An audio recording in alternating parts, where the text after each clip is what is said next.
You're listening to Drinks and a Movie with your host, Rudy. Spoiler alert. It's been a long day. Dude, yeah, we fucking...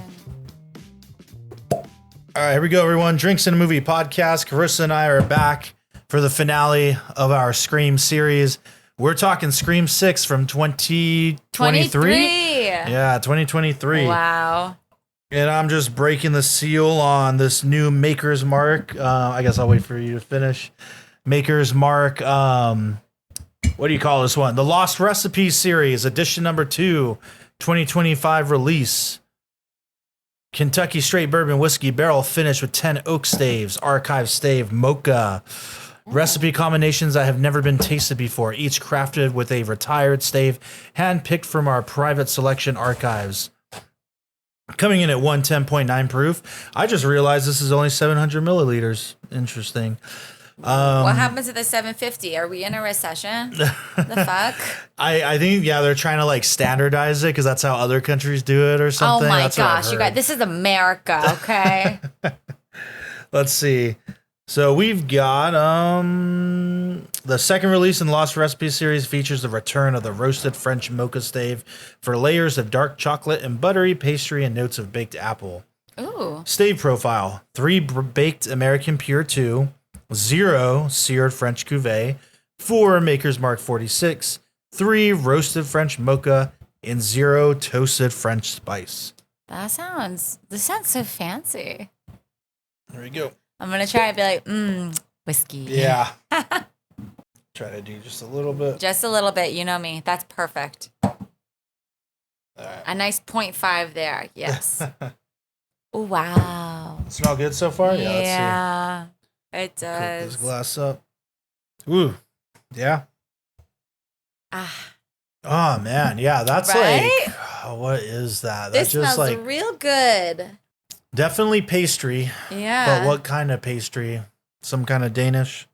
A little bit of like a chocolate. I don't know. Yeah, it has dark chocolate, dry. God, yeah. just like, just good. That it just smells like a good Maker's Mark. I can't even really dig in and deep dive on it. It's just like a really good Maker's Mark smells aroma. like buttery, Yeah, right. you know, and full. Oh my gosh. Okay, I'm ready. I'm excited to try this one. All right, cheers. Cheers.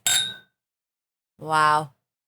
All right, it's only been the first sip, but the palate leaves a lot to be desired. I'm gonna stop. I mean, is this all in Maybe the my nose? palate's just off today. No, because it's a lot in the nose. Yeah. And the aeration, but it's not. It's not like transcribing to my taste. Does that make sense? No, You get what I'm saying, 100%. right? Like that happens sometimes where like the nose will be different from the palate. And that's very much the case here. And here we go, second That's sip. wild. No, that's for you. I mean, it smells fantastic, guys. It smells delicious. Yeah, the But man. palate, I think it just needs to open up. Yeah, probably. But I just like, I don't like it. Like straight up. That's all I have to say. Like I don't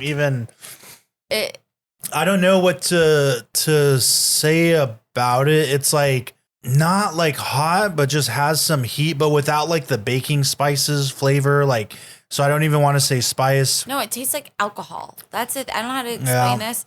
It smells like amazing, and then when you drink it, it doesn't have any. I mean, to me, there's not any like flavor. I don't get like the flavor at all. Yeah, so Wild. I'll let it sit and open. Yeah, we'll let it open.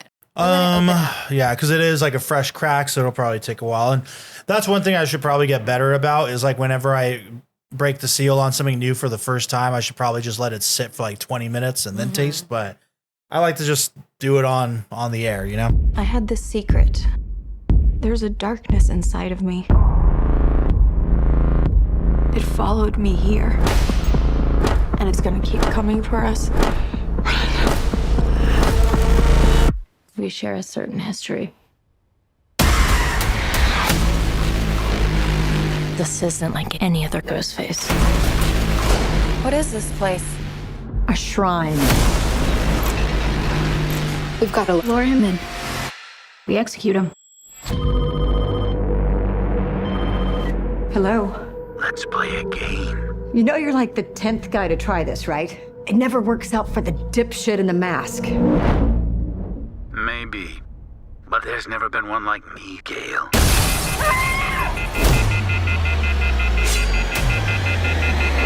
I'm something different. That's why I'm gonna shoot you in the head. You want me. So let's finish this.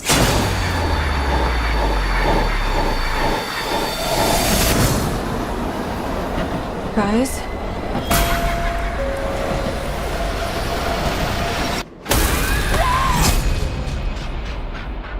But here we go, man. Scream 6. I think you have it pulled up. You want to read the synopsis on this one? Let's do it. All right.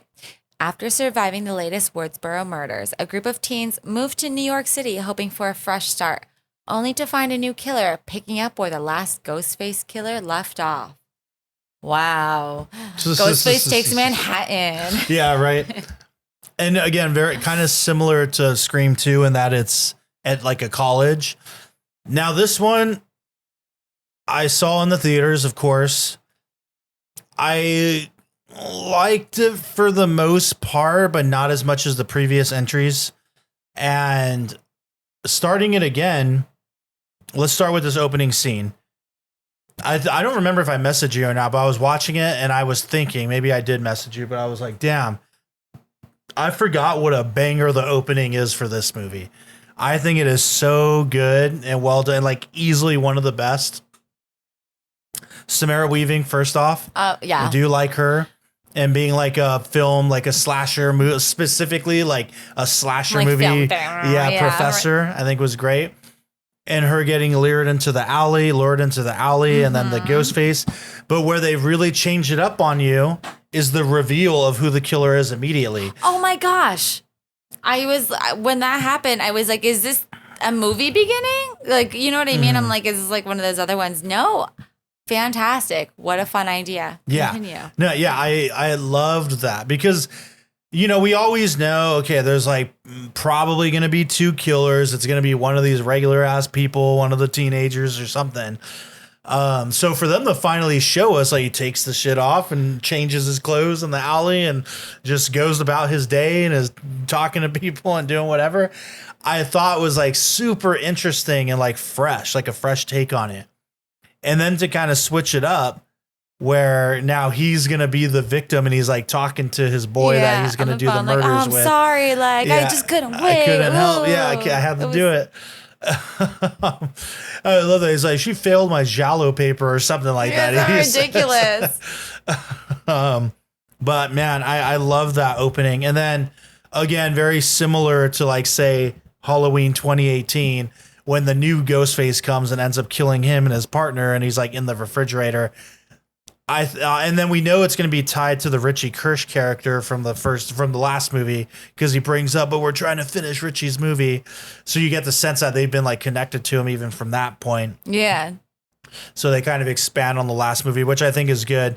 But The Mask, I was going to talk kind of like Halloween 2018, where it's like old and weathered and like kind of gray and cracked. Was like, so they gave it that fresh look again, like kind of the requel idea I thought was really cool. And yeah, then we go on from there.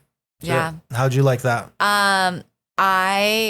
So after watching this past one, this has just really opened up my eyes to these types of movies, and I'm very open to whatever they deliver. I'm happy that we got a lot of the same cast. I thought, I was like, oh my gosh, I was like, okay, cool. So this is going to be our new generation. They set it up for us. This is our new generation. Next, you know. Yeah, no Dewey, no Neve Campbell. Yeah, like. We do get Courtney Cox back, but. Because, you know, Dewey. Mm-hmm. R.I.P. Dewey. Yeah, but Courtney Cox, of course. I think I don't know about you, but I feel like if anybody's going to come back, well.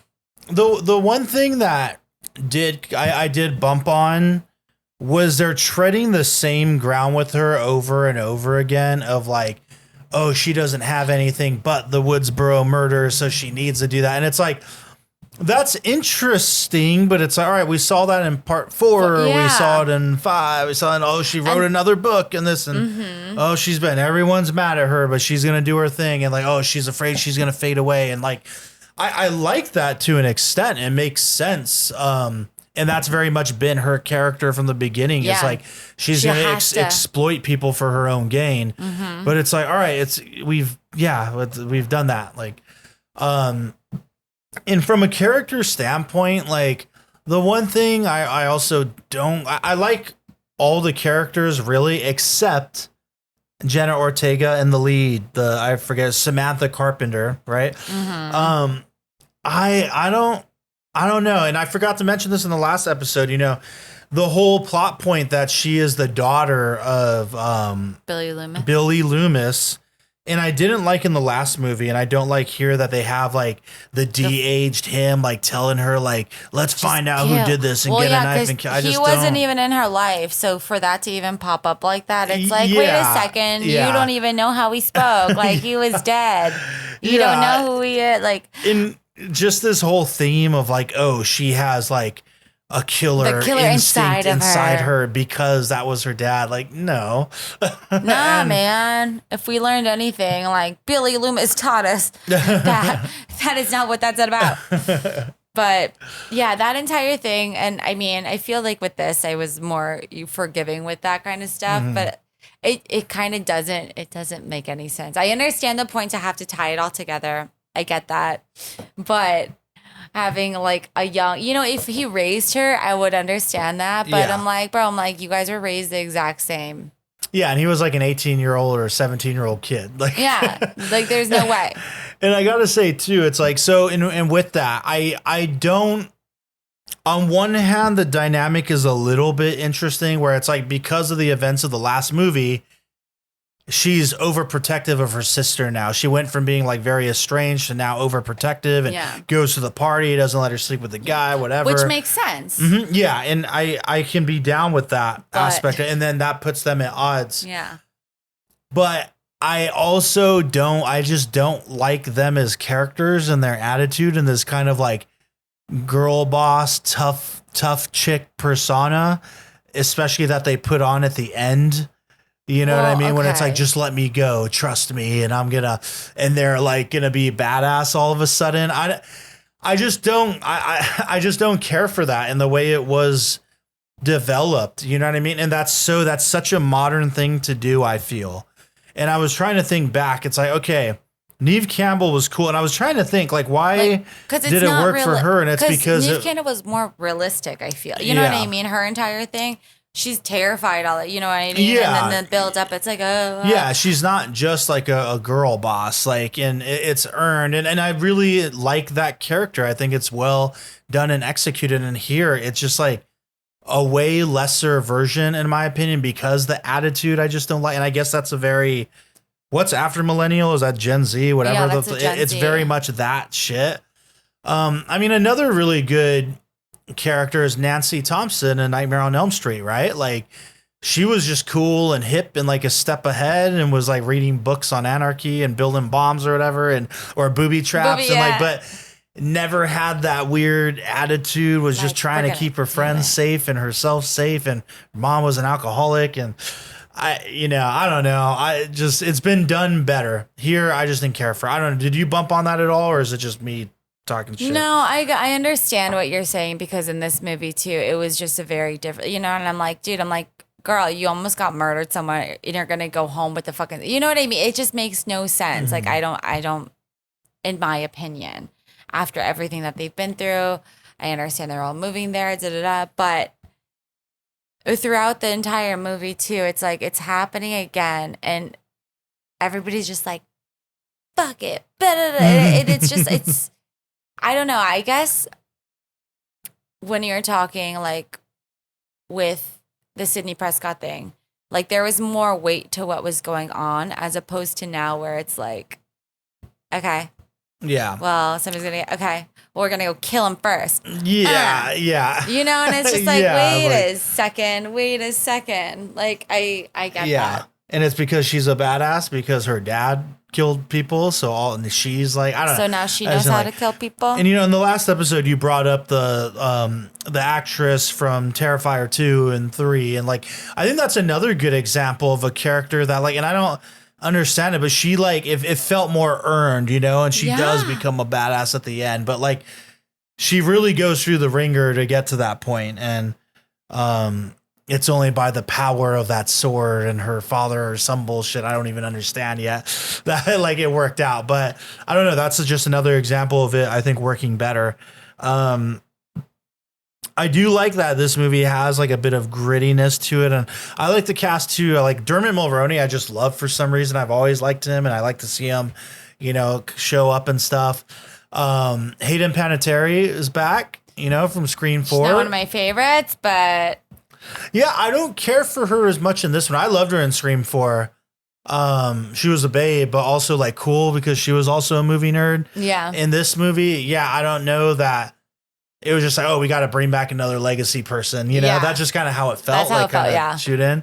But I'll take it. I mean, whatever. I think they do a decent job of making it seem like maybe it would be her, you know? I don't know, because when I was watching this movie right at the beginning, I knew who it was. You knew it was Dermot because- Mulroney? Because I knew he was in. Well, I didn't know he was involved, but I knew it was because the girl was like, my brother was killed right at the beginning, and maybe Yeah. it's because I've watched these movies back to back to back to back. Yeah, to back so which you know what to look So it's all for. fresh in my You head. know what to look so for, I'm yeah. like, I'm like, well, she's a killer, obviously. Even though she died at one point. Exactly. Okay. I was like, it's definitely her, and she died off screen. Yeah, she So just got that- thrown through the window. Exactly. In blood. I'm like, so she's definitely right when they're like, oh, my brother was killed. Okay, you have a dead brother. Which one of these motherfuckers here killed your brother? Yeah. Like, who was it? It was it's funny watching it a second time. It did feel like, and I've seen it, so I already know, but like knowing it did feel like way obvious. I was like, oh, it's Yeah. super obvious that I it's guess like you're like, the you know it cop right away. and you know, like honestly, her not as much, but like the cop for sure was like, oh, Yeah. it's 100% him. Whereas like even with the other movies, watching them numerous times, like more than twice, like Scream 2, I never immediately think like, oh, it's Timothy Oliphant. No, You know, of it's course like not. the reporter character. I do like, okay, I can kind of see that because she's just always kind of around. Yeah. You know, even in Scream 3 with the director, it isn't super obvious to me, even after having seen it again. But yeah, this one, it was just like, oh yeah, 100%. It's him. But I bumped on this when I first saw it, and I'm bumping on it again, is how the other thing I don't care for is Dermot Mulroney's a detective, right? He's playing it pretty straight. The son, like the nerdy guy that it also was Yeah. like nerdy and playing it straight. I didn't like that when it's revealed that they're the killers and it's fucking 3 of them, which I do like that it was 3 people. Yeah.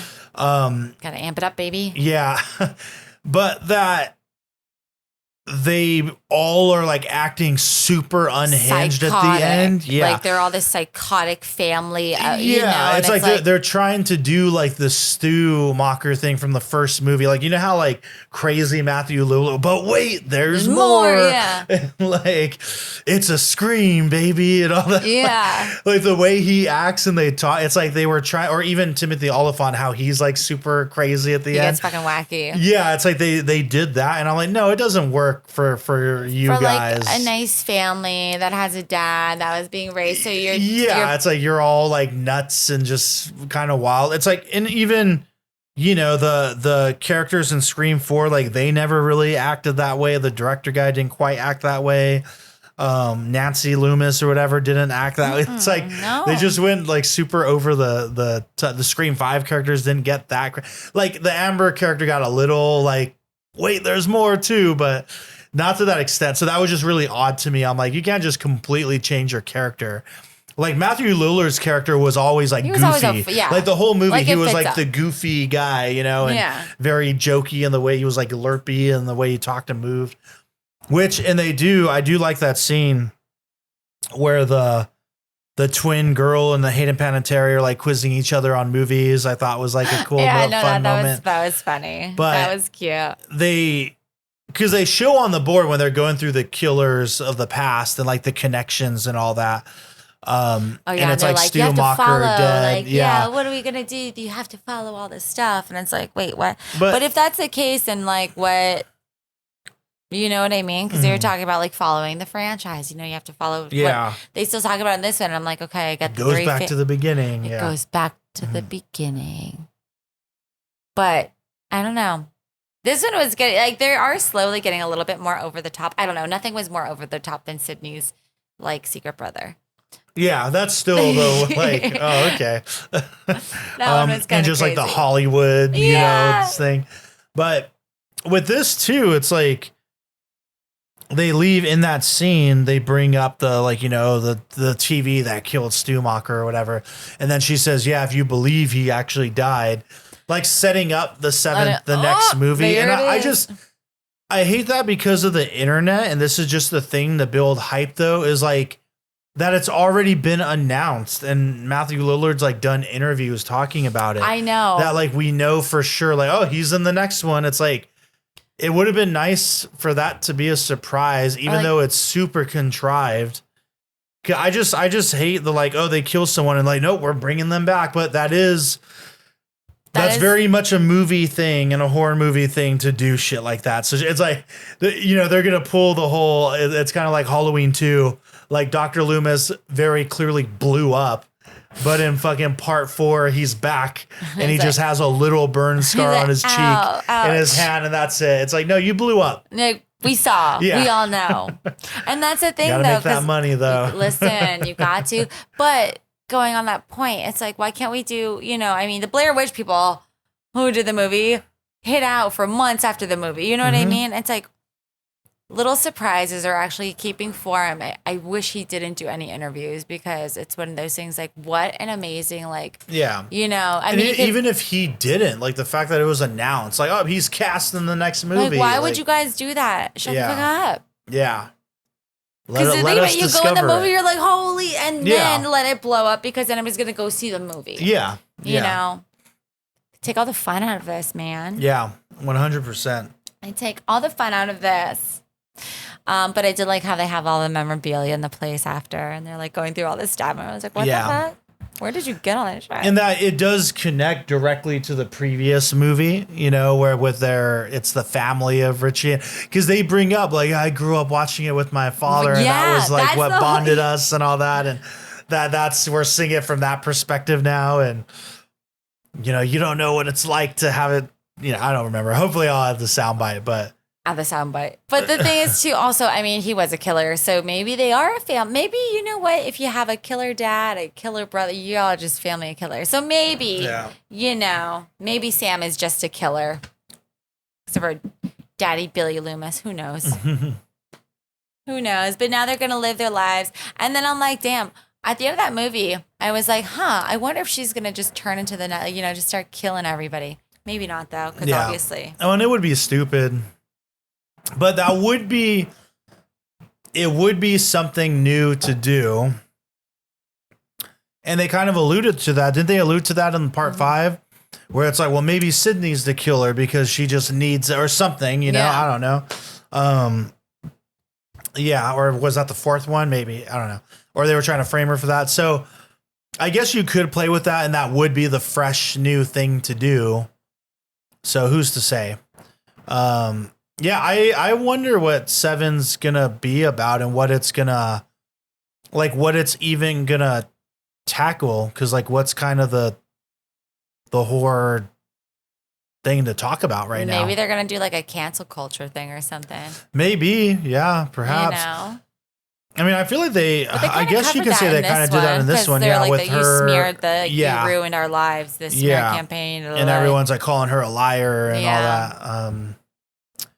But what could they do? I don't know. Should be wonder. interesting. I mean, at this point, I don't know. As long as the right people are at the helm, like, I wouldn't mind seeing one every decade as the. I think, I don't know, because it's like, I don't know that I want to see another one with this Samantha Carpenter and Jenna Ortega. I don't really know that I want that. Maybe they'll phase that out. Because I didn't care for them. Yeah. Maybe they'll get killed in the next one, but I feel like they're like the new. Yeah, Campbell, 100%. 100%. So, Well, yeah, we'll see. But yeah, man, we did it. The Scream series, saw them all. Any final thoughts on this movie? You guys, if you're like, Scream sounds dumb as shit, watch it. You're wrong. You're wrong. I was so wrong. I was like, man, fuck Scream. I was like, this stuff, I don't want to I just accepting that it's meta and that it's a fun watch. I was like, these sound stupid. Slashers are dumb when they're like, people did it. No, these movies are so fun. Yeah. And just binge them all and look for all the Easter eggs and the references. And all these movies they're just so well done. I had no idea that these would be what they were. Yeah. I'm so pleasantly surprised, Rudy.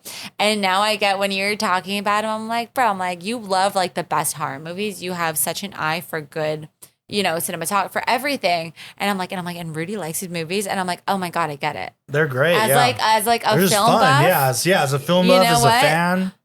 I don't see how you can't love it. Exactly. Like, they're just so fun. And even though things are like kind of like, far-fetched or silly, so like it still isn't too far-fetched. It still isn't too silly. And it all ties in so well. So yeah. And it's within the theme. So they can get away with a lot. Yeah. Yeah. So, thank you for putting me on. Because if anybody else told me to watch Scream, I'd be like, shut up, bro. Like, you watch dumb movies. But since you told me to watch Scream, I was like, okay, they must be good. Yeah. No, I'm glad you dug them. And I think we probably won't be able to do this month because I'm just like drowning in work. But I think we should do pretty soon, now that we've done them all, we should do a ranking video. Yeah, We'll down. do a ranking video, like an actual video for the YouTube channel, and we'll both go through, our rank of them. And I'm in. before we tune out here, let's talk about your new film journal. We got to plug this. Oh my God. The currently watching. Okay, so if you follow Rudy on Instagram, he always says currently watching Drinks and Movie Podcast. And I was like, I love writing down what movies I watch. I love tracking them because I have so many lists, but I had nowhere to put it. So I literally designed a book, a hardcover book. It is so cute. The front says currently watching. And then it's 120 pages for you to write about the movie you just watched. You have movie, director, genre, when it was released, your favorite part, when did you watch it, would you recommend it, and a whole area to write like all your notes and your overall rating. 1 to 5 stars, baby. Mm-hmm. So it's like the perfect little gift. I love it so much. Have you filled yours out at all yet? Have you done a couple? No. Not yet? No. Not yet. That's dope. Can I see it again? Isn't it cute? The hardcover is super slick too. And I like know. the color. Yeah. Well done. Thank you. I'm very happy about it. Yeah, I'll put the link in the show notes. So definitely go and pick one. It's on Amazon, right? It's on Amazon. Yeah, keep that one. That was my. Oh, yeah. hell yeah. Yeah. Thank you. Happy That's what's up. birthday. Thank you. Fortaleza There and we a go. book. In the book. Thank you so much. Of course. I love the currently watching inspired. Right? I know. Inspired by you, my guy. That's what's Inspired up. by you. All right. Yeah. So the link to this will be in the show notes. So click on it and grab yourself a copy, man. Support like independent artists, creators. Listen, we're trying to make a movie. Yeah. Yeah, for real. All right. Well, that's a wrap on this one, everybody. And stay tuned for whatever comes next. One of these days we'll do our Scream ranking and that'll be fun. So thanks for listening and have a happy Halloween, everybody. Woo! Cheers. Cheers. Thank you for listening to the Drinks and a Movie podcast. You can now find us on Instagram at Drinks and a Movie Pod, where we'll be posting photos from all the various films that we discuss. You can also email us at drinksandamoviepod@gmail.com. Please rate, review, and subscribe, and thank you for listening.